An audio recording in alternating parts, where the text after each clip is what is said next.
What if hospitality wasn't just good service, but an ancient sacred law, a duty to turn a stranger into a friend? Our guest today has built a celebrated restaurant empire on that very idea. Welcome back to the Distinguished Podcast, where we learn from the leaders reimagining the world of hospitality. I'm Arun Upneja, Dean of Boston University's School of Hospitality Administration. The visionary leader joining us is Demetri Tsolakis, founder of Xenia Greek Hospitality. He has created a portfolio of concepts, Krasi, Pravlaha, Greco, and Kaya, that are more than just restaurants. They tell stories, celebrate culture, and invite people into something more meaningful than just a meal. No surprise, Condé Nast just named Kaya one of the best new restaurants in the world. Here at the School of Hospitality, we empower students to engineer experiences that are both innovative and memorable. Demetri doesn't just do this brilliantly and joyously in his businesses. He does this with passion as a member of our adjunct faculty. Today, we'll get into the mind of a true cultural architect. We'll talk about how to build restaurants that people want to work in and return to, how to scale a brand without losing its soul, and hospitality, done right, is a powerful tool for fostering human connections. So let's get started. Demetri, welcome to the Distinguished Podcast. Thank you for having me. I'm excited to be here. Fantastic. I've been looking forward to this conversation. So first, let's talk about the name of the company. So you've built your entire company on this ancient Greek concept of Xenia. So most people understand this as hospitality, but the historical sources describe it as a sacred duty with divine consequences. So how do you translate the weight and sanctity of that ancient obligation into a concrete training program for the 21st century team member in Boston or DC? Definitely. It was one that I personally grew up with in my household. You know, as a young Greek American, I experienced that, with family that didn't speak English. I always felt that, when we were to go out as a family, that having to be the one, to translate or to speak up, that I was doing something for my parents. And I think that translates back into the stories of Greece when I would travel to Greece. And I always felt like I was rediscovering Greece and actually felt it. It's something you just feel. You don't go out there and teach someone hospitality. It's something you really feel. And I felt it in my household, how my mom would open the door to our neighbors, or when someone moved down the street from us. We're always really in tune to taking care of our neighbors and not just our family, brothers and aunts and uncles. But we always had this mentality to really take care of people, make everyone feel welcomed. If it was in our restaurants at that time, in our household, on the block, we've always had that. And it's constantly something that I'm always seeing in Greece, and how, the nomads and shepherds, from back in the day, were traveling village to village and needed somewhere to stay. And strangers were opening, this idea of strangers now. We were grown up saying, stay away from strangers. It's scary. Don't talk to them. But in our culture, it's like we welcome strangers. A stranger turns into a friend. And it's something I constantly preach in my restaurants, because you don't know who's coming into your restaurant. A name on a reservation is just a name. But once you dig into it, once you research it, once you look into it a little bit more, you can kind of see who's coming. You kind of get a better feel for it. And then once you welcome them, because at that time you're both strangers to each other, it's that ice-breaking moment that when you welcome them into your restaurant, and how you make them feel. For me, hospitality, the ancient Greek philosophy, Philoxenia, turning a stranger into a friend, it's really a technique now. It's creating these experiences, creating these moments that make people feel so at ease, especially in the world we live in today, where it's kind of like, I don't know what I'm going to wake up to go into a restaurant and just have that calming feel. It's a beautiful thing. So in what I try to do is I try to go back to my childhood and see what my mom always did. I always looked up to my mom and saw, how someone who struggled to speak English, someone who came here as an immigrant, what did she do to make people welcome her? And I think it was a reverse role back in the day. So now I'm kind of taking that and say, how can I welcome people? And I think we forgot in society how to really welcome people. And that's the mission of all my restaurants, whether it be 2 minutes in a Greco fast casual or an hour and a half to 2 hours in one of my full-service restaurants. how do we welcome someone and how do they leave feeling a family? That's the best feeling, especially coming out of everything we just came through since the pandemic days and so on. So it became a mission, it became a purpose, and it became a passion, not just for myself, but for my staff. And it's something we're all commonly united by. It's this mission of turning a stranger into a friend. Wow. So you talk about hospitality as emotion. So you connect people, but then it is also a business. So how do you reconcile those two concepts? I don't look at it as a business because I think when you look at it as a business, you're kind of looking at what you could get out of them, or you associate, when someone comes in with dollar signs, and we don't want to do that. The hospitality we provide, it's if you come in for a dessert and a coffee, it's the same feeling you're going to get if you're coming to have a feast of the gods at Krasi, which is everything on the menu at once.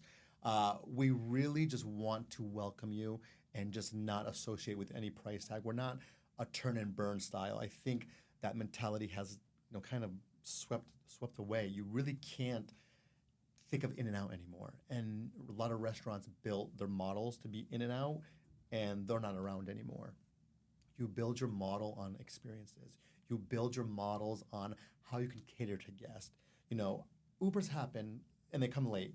Accidents, people, and the worst thing is before you go to a restaurant is have anxiety.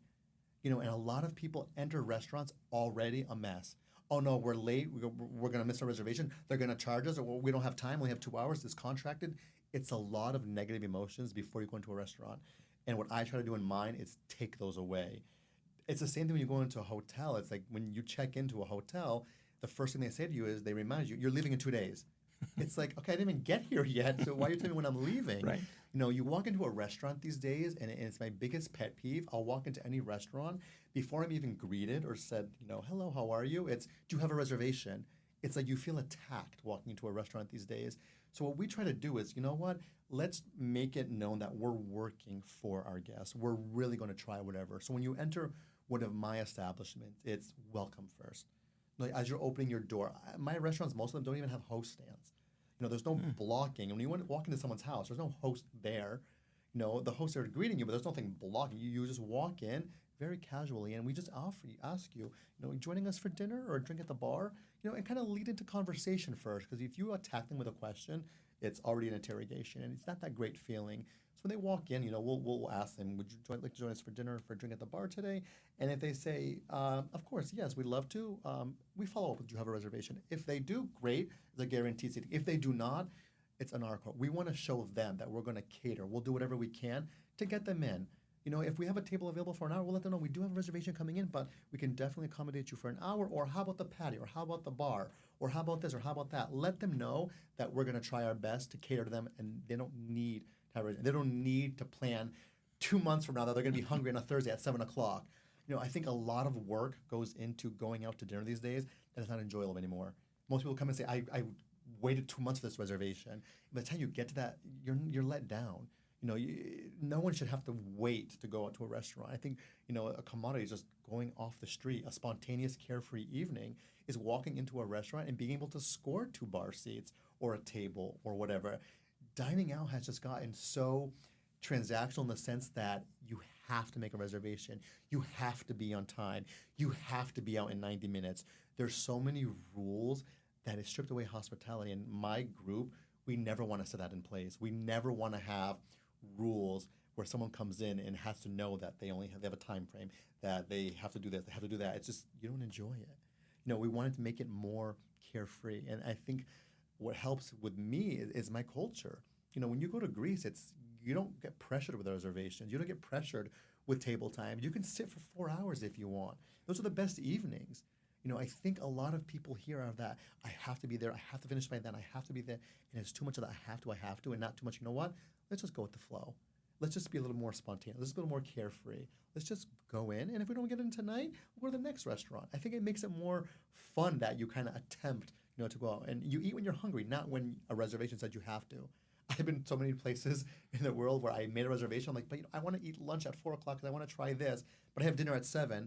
And it just becomes so much in your head that you're like, you don't enjoy anything. So I just like carefree approaches. I like spontaneous visits. And we try to blend that into all our concepts.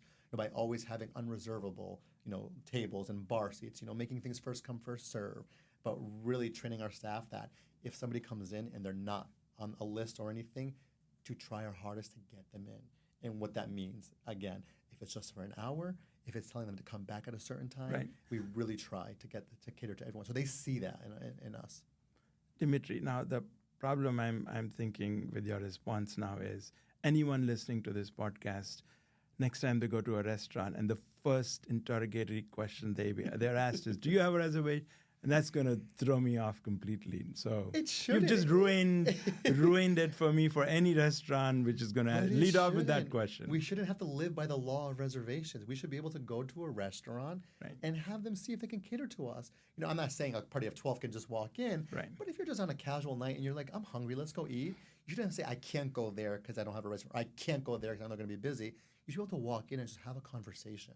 That's the first part of welcoming a stranger. It's just organic conversation, and we're forgetting how to talk to humans. Right. For the longest time, I loved communal tables because you talk to a stranger. Right. Then the pandemic happened. You don't want to sit anybody next to you in case they sneeze. So it's kind of, we've got to retrain ourselves. What does it mean to go out and socialize? And what's great about our restaurants and the food we serve and the culture that I came up with, it's always a party. It's always social enjoyment of food and drink. We drink to eat, we eat to drink. Some famous, philosopher, Socrates, one of them, Homer, one of them said something with food is thy medicine and all this other stuff, because it's true, though. Live to eat or eat to live. Anyone, anyone, too much garlic in tzatziki, don't speak. Stuff like that. Anything out there that, comes from our culture, I feel it and I see it. And I took that and I say, I'm going to put this into our restaurant, into our values, into our morals, because we need to let people know that it's okay that you don't have a reservation. It's okay that you sit for 3 hours. It's okay. So I want to sort of follow up on this a little bit, the financial part of it. But you mentioned something, Feast of Gods. Is that really, truly a thing in any of your restaurants? It is. At Krasi, we have one thing called the Feast of the Gods, where we tell people 6 or more, parties of 6 or more. It's one of every dish on the menu, so you try everything. Fantastic. It's a good deal out there. It's I've got to go there with a party of 6. Yes. Yeah. Hospitality is great, but you've got to still pay your staff. You've got to pay the kitchen. You've got to pay the rent. You've got to pay utilities. So how do you then balance the financial aspect? How do you make that a success? And it's getting harder and harder every day we wake up. We're always faced with challenges. But I think how we get through it is the passion we have for the industry. It's seeing how excited our guests are to, and calling them just by the word guests. I'm sick of the word customers. That's the transactional word for me. When you hear customers out there, it's like we're not customers. You're not waiting in line. You're guests. You're coming to our house. We're opening the doors. But when you're building these models and these restaurants, it's a risk. We sign our life away. We sign 20-year leases. We got to know we got to be open for 20 years. We got to be able to keep staff. We got to be able to pay rent. We got to be able to keep the lights on. So you build these models. For me, I like smaller size restaurants. When you start having to make big batch food, it's not for me. I like quality over quantity. So when we build these restaurants, we do the little forecast and we say, okay, we have 50 seats, the average guest, the average turn, how much they're going to spend, blah, blah, blah. We do all that. But I think more importantly is when you open these restaurants is how do you keep them full? How do you keep them, your staff busy? Because you can hire a kitchen staff, you can hire a front of the house staff. It's fine, but how are they going to make money so they can live? If they live, I live. That's how I look at it. If my staff is making money, I'm making money, for the restaurant. So we're constantly being innovative. What can we do to enhance hospitality? What can we do to enhance the dining experience? Going to the same restaurant with the same menu over and over, it gets kind of boring. So constantly being seasonal, constantly telling stories online, constantly doing different things, and a lot of times doing things out of your 4 walls, because you can only make so much money in your 4 walls. So always being, kind of innovative and saying, what can we do outside of here to make additional money, to bring on more staff, to give raises, to do all that, because, they need to make a living too. It's not just us when we make a living, the staff needs to as well. So we're constantly changing things up. We're constantly taking risks. We're constantly having fun. That's how I look at it. We keep a small little budget on our P&L, like 5%. It's like, what? This is the money we're just going to go out there and have fun with. If it's giving a raging party for the staff, if it's taking research trips, it's whatever. If it's buying our regulars every 10th visit, something, whatever it is, we're doing something, to keep people enticed and keep people coming back and wanting to come back. I think the best thing about doing this is Xenia and this guest friendship is really creating these neighborhood spots that people want to visit not once a month or once a year for a birthday or anniversary, that maybe want to come by 3 times a week or 2 times a week. Maybe once it's just for a glass of wine at the bar and a snack, but maybe one time it's for a full dinner. You want to see these people over and over, because when we say strangers become family, you want to see your family more. You don't want to see them as once a year as a distant cousin. You want to keep seeing them. So we constantly breathe that in. Let's make these guests want to come back. So fun, and you mentioned fun and finance. I'm pretty sure you did not learn the fun part when you were getting your finance education, right?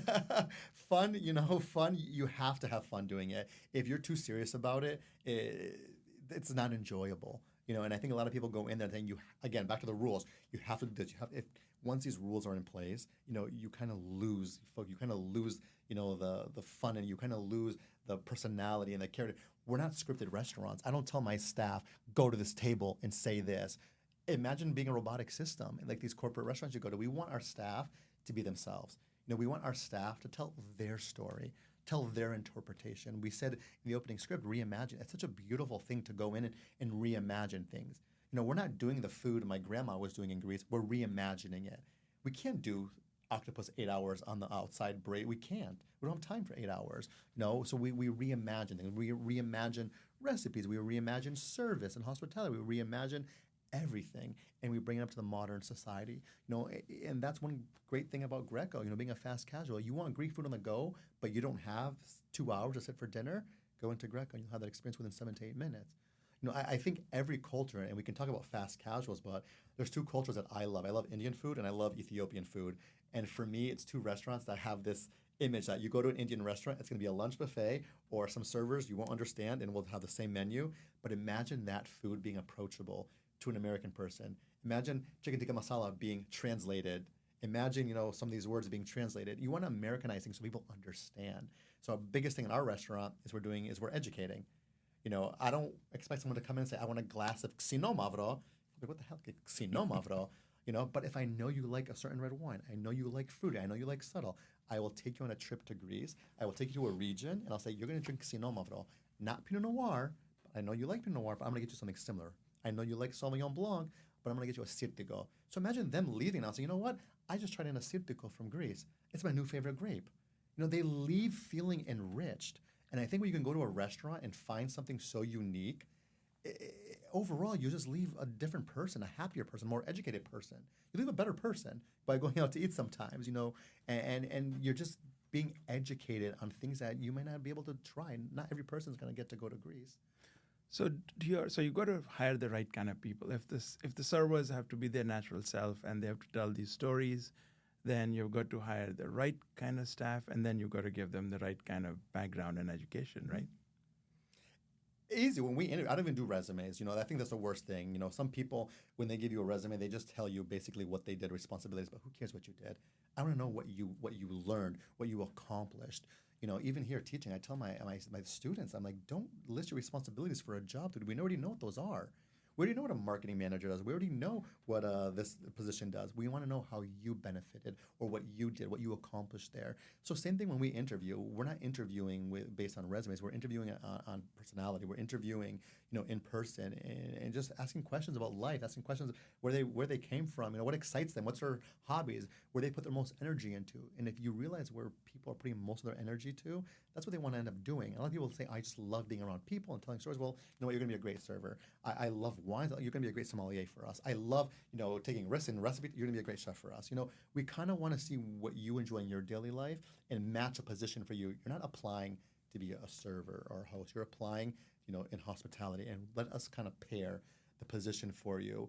But we do give the education. We do give the tools to succeed. We're constantly spending money, on training, whether bringing winemakers, rather doing tastings. We're constantly, not one member of my team will work at my restaurants without trying the full menu, tasting every wine. You can't go to a table and describe something you haven't experienced. The worst thing is, I don't like sushi. Have you ever tried it? No. Well, how do you know you don't like sushi if you haven't tried it? Or I don't like this type of cuisine. Have you tried it? No. Well, you don't know. So we're always tasting. We're always telling my story, how I wanted to open the restaurants, my vision. a lot of questions I do get from my personal staff is, what was your vision for this place? And I said, you know what? A little Greek boy, who grew up in the family business, a restaurant, went to the first booth after school, didn't have any friends because I didn't have time to. My family basically had child labor. They had me go to work at 9 years old serving sodas. So I grew up in the restaurant. It's in my blood. I'm passionate about it because I was making connections at an early age. I saw how happy people were coming to try ethnic food. So I said, you know what? That's the story I want you to tell. My upbringing, my trips to Greece, my family story. Let's tell it out there. And people like stories. They're attracted to stories. And the consumer this day and age doesn't go out just to eat anymore and consume. They want to understand. Many people these days go out and they want to hear a story. They want to know the why. And I think it's fascinating, that you just don't go in and order anymore. You can go in there and see a menu with Greek words on there and Greek wines and really get educated on, because if you go to Greece right now, you're going to say, oh my God, it's blue and white and I know the blue beaches. Well, you know what? It's not. It's 80% mountains in my country. And I want to tell the stories of the villages and the mountains and the shepherds and all that and find foods that you wouldn't normally find. You all probably grew up eating lettuce on your Greek salads. It's not authentic. It's not the true. The pizza places, the Greek American ones, we're not serving the most authentic. But I want to tell the stories again, of all that and tell more stories of Greece, tell more stories of regions. If Italian food can be regional, why can't Greek food be regional? Right. So one very interesting thing I learned just now is on a resume, don't list your responsibilities, list what you learned from that, because we kind of know if you're a server, you did all of these things. Okay. We know you rolled buckets, you rolled several, you waited guests, but tell me, you know what, how your service elevated the hospitality, how your service led to increased reviews. Let us know what you accomplished. That's what a resume stands out. A resume doesn't stand out if you just spit back to me your duties. Well, how did you do at them? Were you good at them? Were you not good at them? But if you tell me that you're, a marketing person goes in there and says, I did this, this, and that, did it lead to many more followers? Did you get a greater ROI? So I'm always telling my students, and they come back saying, Professor, it was the best thing you ever taught me. When I list they feel more accomplished. Like, wow, I did that? I'm like, yes, your resume is you. It's a roadmap of who you are and what you did. So tell people the success you have. Don't just tell us what you did. Tell us what it led to. And I think that's where a lot of people go wrong on resumes. When I look at them, if I don't see that, I don't even call them in. Yep. So these are two things here. One is, what did you learn, and what did you accomplish? Mm-hmm. Don't just list responsibilities. Correct. I think everyone listening, please take note of that. I think that's very interesting. You stand apart on a pile of paper. The ones that say, "Hey, here's what I did and what it led to," you sold me. Okay. So you talked about Greco, the fast casual restaurant. So you've now, generally speaking, you have many different concepts, but Greco is the one that you're trying to now replicate. And how many Grecos do you have? And how do you think about scaling it? And does it scale well? I mean, is the soul of each restaurant Greco the same? Yeah, good question. I think scalability is something we as restaurateurs need to look into more. What's the purpose? Why are you doing all this? Why are you missing holidays, family events, and all this stuff? What's the purpose? Do you want to just sit there in your restaurant and just serve? Or is there a financial goal? Do you want to make it scalable, to create a legacy? Do you want to be the next, Sweet Greens Cavas out there? The fast casual for me started because I wanted to make Greek food approachable, because everyone had this certain idea or mindset of what Greek food was. And I think any culture you go to, any foreign country, you go into street food first. It's the best approach. You go to Mexico for the tacos, you go to India for the curries, or wherever country you're going to, you're going to always go to street food. It's usually more affordable. It's usually something that you can just go grab on the go and enjoy a beautiful view or sunset with it. So I did Greco to kind of introduce Greek food in an approachable way for the society that's constantly changing and on the go. We wanted it to make it where it could be customizable, because I can't tell you have to eat this dish a certain way. Well, now there's vegan, they're gluten-free, there's celiac, there's all these people with restrictions, halal. You want to cater to everyone, and I think that's what's beautiful about hospitality, is that you can change your menu, you can change your concept to make it inclusive, cater to everyone. Because groups of friends now, if you have that one person it's not nice. It's not fair. You want to cater to everyone. So when we did Greco, we said we're going to build this approachable concept that's going to be for the society on the go. We're going to always prioritize hospitality, which you don't figure that you're going to get in many of these fast casual or fast food type of restaurants. We still want them to feel connected to our staff. So you go into Greco, and if you only have a quick lunch break, we still want to give you that service, but at a much faster pace. So making the food approachable, making it something that could be copy paste, so I can make it a scalable business. Having the same menu, having it consistent, is really, really important. Right now with Greco, we're 5 here in Boston, 1 in the suburbs in Burlington, Massachusetts, and we have 1 in DC and 1 more opening in DC. So 7 locations between 2 states, and the important thing is to always have the soul of the place. You have to be able to be blindfolded, thrown into Georgetown, and wake up and say, oh my God, I'm in Greco. You have to have that comforting feeling. Every Greco has to, for us, the same floor, the same furniture, the same menu, because you want that feeling that you had in Boston if you're in DC or vice versa. But creating this copy and paste, after you do 1 or 2, you have a model, and that model for you after becomes, one that you can replicate. And as soon as you be able to do that, you have a scalable business. Once you have that scalable business, you have something now to offer. For me, it's growth investors. So you franchising? Franchising is not on the agenda right now. Right now, it's more for institutional investors to come and say, you know what? We love your concept. We love your brand. You've proven that you're able to copy and paste. You've proven that you can operate in two states. Let's push some money into it and open many more. If you're able to do it this easily, let's put some money into it and expand it. And I think that's what's comforting and beautiful about Greco being a fast casual, that it can be in Oklahoma City versus to Greenland. Who knows? It could be anywhere and still have the same impact. So a scalable business for me has become, a goal of mine, especially with a Greco, to make it one day that I can exit from it and hopefully say, I create a legacy and tell that story. So how do you, if you are expanding, and particularly in different states, obviously the culture in each state and neighborhood where you're operating is different. So over time, there will be differences in different Grecos and how people are interacting with each other. But then how do you maintain the quality, the service standards that you have, and some sort of semblance of a culture that, you go to one Greco and you go to the next one, you see something comforting. Okay, this is something that I recognize and I feel at home with.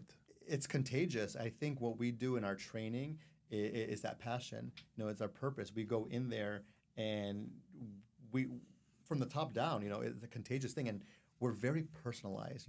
We're always in contact with our managers, with our front level staff.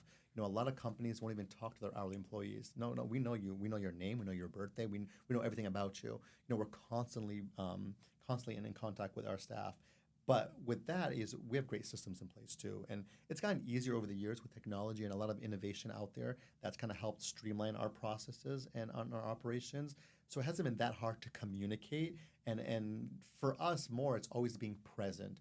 As owners, you don't want to have a backseat. You don't want to disappear. You constantly want to be. And I'll go in the restaurants and I'll put an apron and I'll work that line. I find most enjoyment when I do that. And I think it's the respect. When they see you do that, it's like he's not the owner. He's not better than us. I'm always play level. We're always on the same field. I think a lot of people, there's a lot of looking down on where we're just looking at each other in this one.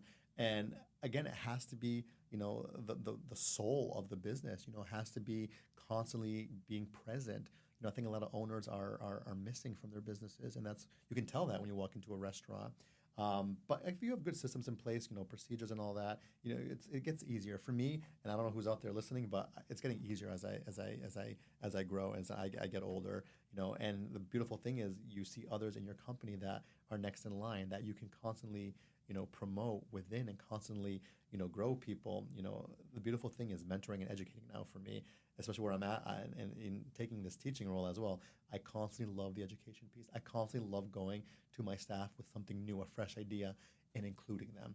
You can't just force things on people. You have to include, give me your feedback. What do you think?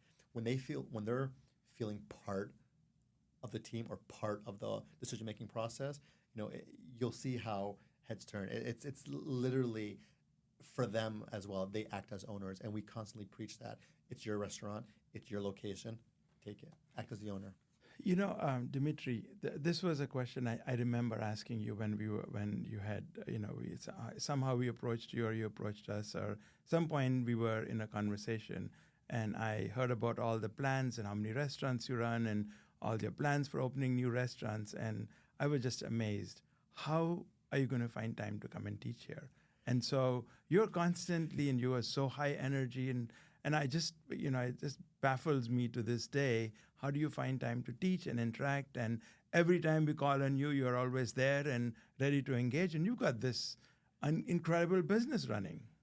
It's the rewarding part of my job. I think, when I can come in here and teach what I'm doing and give 90 to 100 students in my classroom relevant information and, here, this is me, this is how I did it, and have students then come up to you and say, wow, or just wanting to learn more and, being firsthand knowledge for them, because I think there's such a big misconception of hospitality out there, and it drives me nuts when someone's going to pay so much money to go to school and they think they're going to be a restaurant manager or a front desk person at a hotel. I'm like, that's not it. We're in the industry of experiences. We're in the industry to create. Take your favorite perfume. How would you create an experience based on that? Take the laundromat. How are you going to create an experience? We fix problems. If you're a problem solver, this is the best industry for you. So when I come into this classroom, I'm also engaging in conversation. A lot of students have given me the best ideas through conversation.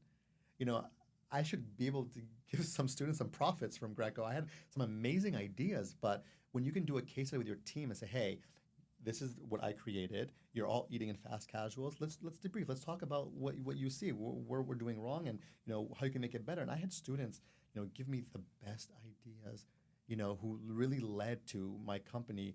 I had one student. He was from Japan.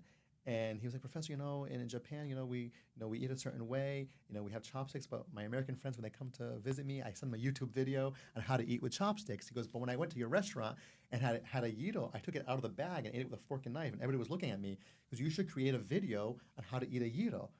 So my napkin now at the restaurant is instructions on how to eat a gyro, comically. It's fun. The same student then told me, you know what? Also, when I ordered Greco, it was you guys stapled the bags, and I scratched my hand, and I was bleeding, and then the staple went in the food. You should put a sticker, like that's what we did in Japan, with a QR code linking you to your app downloads. I did that, and my app downloads literally went on fire. My QR code for every takeout bag, it says like fresh Greek inside or something in Greek inside. You scan it before you open the bag, and you can download the app for $5 off. This student literally got me triple downloads. Unfortunately, he dropped my class. He had to go back home for unfortunate reasons. But, a student went there. That's the mentality I like to see, how you solve problems. And I think people don't associate that with hospitality, and it is. That's your career in hospitality. It's not a front desk at a hotel. Fine to do if that's what you want to do, but there's so much more behind the scenes in hospitality, how to create these amazing experiences, and not just financially, but just to get some ROI in marketing, to get some people having these experiences out there, traveling or whatever it is. There's just so much, I think, misconception of what hospitality is, and I'm here to really clear that. I want students to know that my day isn't going every day and being a chef, or which I'm not a chef. I hire them. That's not my day. My day is really, how am I going to structure an experience? How am I going to invite guests? How am I going to make so many people happy today? And once I'm able to do that, I get so many students, I'm now majoring in hospitality, because they didn't know. They didn't know. I think the word hospitality is associated to just an industry, where your opening remarks, where it's not. It's a law. It's a culture. It's a philosophy. I think that's what we're teaching in this school. That's why I love being here, because I'm able to have these discussions with students and kind of say, you know what, you're wrong about that. It's a misconception of hospitality. Here's what it is, and we talk about it, and it just opens many more doors to many more conversations. And I'm actually learning, I think, more from the students than they are from me. It's just a great, database to have of, it's a market, it's a demographic. College students are out there spending their money, so how do you tap into their minds? And you have to kind of, the psychology behind it. So it's been very, very interesting. In the end, it's just been super rewarding to have conversation with these students. You're running so many restaurants. You're opening so many new. And you're still engaging with the school, coming and teaching here, and all the other aspects that we ask you to engage with. And you are very happy to do here for the podcast as well. So how do you delegate responsibility to restaurant managers where it keeps you away and independent? So obviously, you're doing something right in terms of training your managers and having them take over so much that you are free to walk around. You have to. They would get bored without that. You empower them to make decisions on their own. The reason why I left investment banking in the corporate world, I never was able to make my own decision. I've always had to get approval. I've had to wait. And I don't want my managers doing that. I don't want my team doing that. I want them to be me when I'm not there. That's why they're there. If I'm just having a manager to do, again, the resume responsibilities, I don't need that. I need someone who's going to go above and beyond responsibilities. I need someone who's going to make decisions. Don't just hit the problem, find the solution. Do your own magic. We breed our team to kind of be on the sense that they are owners, they are the operators, they can do what they want, in the sense, obviously, you're not saying give everything away for free, but within the means of the restaurant, go out there, make a mistake. We learn from it too. We empower so much in our company that we're not checking in, we're not micromanaging. The reviews say it. The numbers say it. Numbers don't lie. All the stuff that we need to see to kind of to gauge and see how the restaurant's doing, they're there for us. But what I can't see is how my manager's going to interact. That's on them. And I want to empower them to say, you know what, go out there, be yourself. You have all the tools you need. You know how to make people's days. That's all we're here. We're here to put smiles on faces. And it's simple. And that's what I love doing and mentoring on that. And then constantly, how do we enhance this? Hospitality doesn't stop there. Everybody can say, okay, we can give a free dessert. That's hospitality. It's not. I think that's what, oh my God, I got something for free. No, it's not that. It's that feeling that you leave. If you can wake up the next day and say, oh my God, I had an amazing night, how many nights can you say that? Right. Okay. So what advice would you give to aspiring aspiring hospitality professionals? I love that question because we do it in my class too, and I love the final project, which is basically the innovation competition, is that these ideas. My advice is be authentic. There's so many resources out there like AI and ChatGPT that's just giving you the wrong information. It's not you. Once you're authentic, once you come up with an idea, once you come up with something by yourself, when you're out there in the field, you don't have ChatGPT doing your work. It has to be you. We become so reliant on this non-human thing that's spitting up information that's you don't know how to deal with it after. The biggest thing I tell everybody, and I see in my servers and my bartenders, is be authentic. Authenticity. That's something that can be replicated. If someone else is giving information, that's copying. It's great to be inspired by things. It's great to have that inspiration, but you need to interpret that. You need to reimagine that. And then being authentic is probably the most important thing. When you go out there in the workforce, no one's going to do your work. You have to show up. You have to perform. You can only do that by being authentic. I think it's the only advice these days. I'm constantly asked that question, but I go back and back. But you know what? Just be truthful to yourself. Be an authentic person. I think that goes the longest way. My concepts, they're all authentic concepts. I don't go out there and copy it. I don't go ChatGPT, give me a new great concept. There's something you have to feel. So by being authentic out there, you're showing up. You're being your best self. Fantastic. I think we have a set of questions, just so that very quick answers, a word, a phrase, or a couple of sentences, rapid fire, no overthinking. I feel that I think everyone listening kind of has a very good sense of who you are, but still I have these questions. So what's one hospitality trend that you think needs to go now? We are done with it. AI. AI. For me, it has to be AI. Chat boxes, that's not hospitality. Scripted is not. I need the human touch will never go away. Yep. For our world, it's very important. Yes. Where is your one favorite place to get away? Believe it or not, Greece.